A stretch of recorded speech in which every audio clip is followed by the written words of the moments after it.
बिस्मिल्लाहिर्रहमानिर्रहीम। नाज़रीन अस्सलाम वालेकुम। नाज़रीन आज हम बात करेंगे एक तो इमरान खान के हवाले से जो सेल बड़ाई साहब के तासरात हैं उनके, एक तरफ कुछ कहना है दूसरी तरफ कुछ कहना है, लेकिन इमरान खान को छोड़ने के लिए तैयार ये अब बातें सामने आना शुरू हो गई।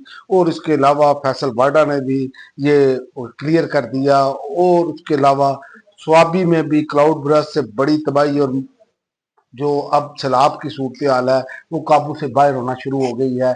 ये बहुत अफसोसनाक मरला है। पहले सियासत में बात कर लें, क्योंकि सेल बड़ाई साहब कहते हैं कि जैली है, वजीर आजम जैली है, इलेक्शन कमीशन का किरदार मशकूक है, लेकिन पीटीआई को पहले इमरान खान की रिहाई लेनी चाहिए। ये उन्होंने जियो न्यूज़ के प्रोग्राम में स्कोर कार्ड में किया है, जो ट्विटर पर भी इस टाइम बड़ा वायरल क्लिप है। जो उन्होंने कहा जो स्टैब्लिशमेंट देने को तैयार है, स्टैब्लिशमेंट अब कमीशन बनाने पर भी तैयार है, लेकिन इमरान खान को इस हुकूमत को चलने देना होगा। मेरा मेरा एक बहुत ही सादा सा सवाल है पाकिस्तानियों, आप भी देखते हैं, मुझे ये बताएं कि आपकी कोई चीज पर कब्जा कर ले या आपके घर पर कोई कब्जा कर ले तो आप कहें कि इस कब्जे को बरकरार रहने दें, आप आगे चलें। ये नहीं हो सकता ना, ये मुमकिन नहीं है, क्योंकि उसकी वजह ये है कि ये तो पाकिस्तान की 70 साल से नहीं चली आ रही है। जो आगे बैठ गया, काबज हो गया, भाई उसको तस्लीम कर ले। भाई क्यों तस्लीम कर लिया जाए, पहला सवाल तो ये है। और अब ये क्लियर बात होनी शुरू हो गई है, माफी से भी बात अब आगे जाके अब तो ये है कि इमरान खान बाहर आ जाए, जनाब खुदा दा वास्ता ये खान साहब बाहर आ जाओ। अब ये मामला चल रहे हैं। अब मैं ये आपको बता दूं तो ये जो सूरत हाल है ये बड़ी अजीब सी है। और मैं दूसरा आपको बताऊं कि फैसल बाडा ने कहा है कि माफी का आंसर किसी मिसाल के ऊपर आया था, अबलीस की मिसाल थी, इसके वाले से बात हुई, इसका मफहूम हमने अपनी मर्जी का निकाल लिया। ना माफी के लिए किसी ने कहा कि मांगो, ना माफी मांगने वाला ये एडमिशन करेगा। मैंने ये काम किया है, सेंटर फैसल बाडा। अब आप जहां से अंदाजा लगा लें कि फैसल बाडा भी अब ये कह रहे हैं कि माफी वाला मामला नहीं है, ना इमरान खान ने मांगनी है। और इमरान खान का तो बिल्कुल वाजिया मौकफ है ना, मतलब 9 मई के वाले से इमरान खान वाजिया तौर पे कहते हैं सीसीटीवी फुटेज लाए, अगर कोई कसूरवार है तो उसको सजाएं दें। वो तो बिल्कुल इस पे क्लियर है और पहले दिन से उनका मौकफ है, अगर जिन्होंने किया है उनको सजाएं होनी चाहिए। लेकिन यहाँ पर सजाएं किनको हो रही है, ये बड़ी अजीब सी बात है। क्योंकि मैं आपको बताऊं कि कायदे आजम की तस्वीर बुलंद करने के जुर्म में गिरफ्तार किए जाने वाले 16 कारकुनान को 3 रोजा रिमांड पर पुलिस के हवाले कर दिया गया। और कारकुनान ने कैदी बहन से कायदे आजम जिंदाबाद और इमरान खान जिंदाबाद के नारे लगाए। अब मैं आपको बताऊं, जिन्होंने कायदे आजम की तस्वीरें उठाई मोहम्मद अली जिन्ना रहमतुल्लाह अलैह की, उन पर अब दफात जो लग रही हैं वो एक नहीं दफात लग रही, दहशत गर्दी समेत कई दफात लगा दी गई हैं। तो ये जुर्म है। आप अपने मुल्क के बानी बाबा कौम के तस्वीर उठाने पर ये हाल कर रहे हैं कि आपका मुखालिफ उठा रहा है। ये क्या बात हुई यार, ये किस तरह का कानून है? वो भाई इस पर सोचें, ये आप मुल्क को किस तरफ लेकर जा रहे हैं। आप तो इतनी शदीद नफरत पैदा कर रहे हैं लोगों में, आगे मुल्क नहीं आपसे चल रहा। आपके सामने आपकी मेन जो इंडस्ट्री है, जो रीढ़ की हड्डी है पाकिस्तान की, वो है टेक्सटाइल इंडस्ट्री। वो 70% के करीब बंद हो चुकी है।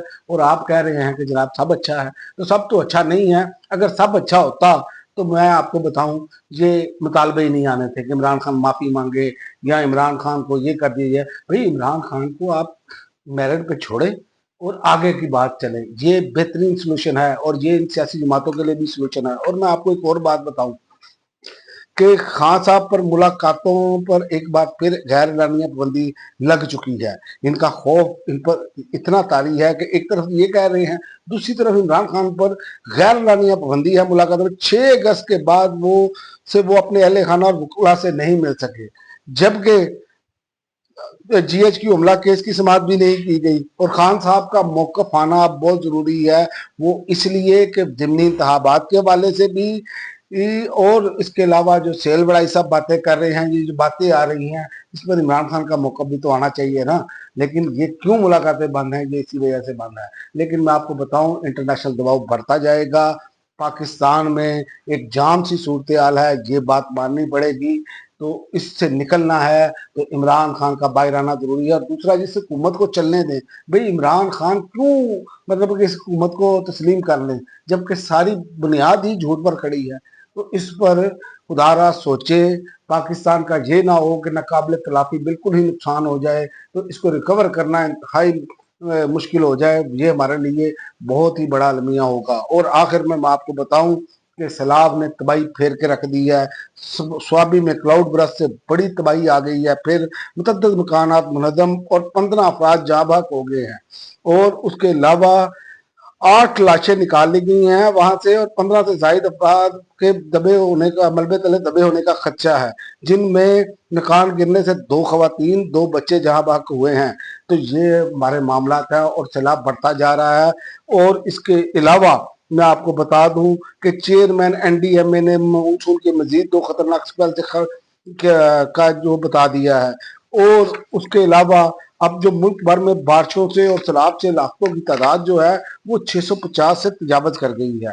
तो हमारी जो सूरत हाल है वो ये है, हमने इस पर तवज्जो नहीं दी। हम याद रखें कि इमरान खान की पूरी 3 साल जो हुकूमत थी, 3 साढ़े 3 साल का जो टेन्योर था, उसमें क्लाइमेट चेंज पर बहुत जोर दिया गया और वहां पर उस पर अमली इकदाम किए गए, डैम्स को बनाने की बात की गई और डैम्स शुरू किए गए। लेकिन इस हुकूमत की कोई कारकर्दगी नजर नहीं आ रही। यही सबसे बड़ा अलमिया है। हमें सोचना होगा। आफात से तो देखें, जो आफात आती है ना, उसमें मैं ये नहीं कहता कि आफात रोकी जा सकती हैं, लेकिन आफात से नुकसान कम अज कम हो, ये तो इंसान कर सकता है ना। लेकिन हमारे यहाँ वो भी मौजूद नहीं है। ये इंतहाई अफसोसनाक बात है। हम 21वीं सदी में चल रहे हैं, लेकिन हमारी जो सूरत हाल है वो इंतहाई, आप समझ लें कि 100 साल पीछे की है। अब तक के लिए नाज़रीन इतना ही। अगली वीडियो तक इजाजत दें। अल्लाह हाफिज।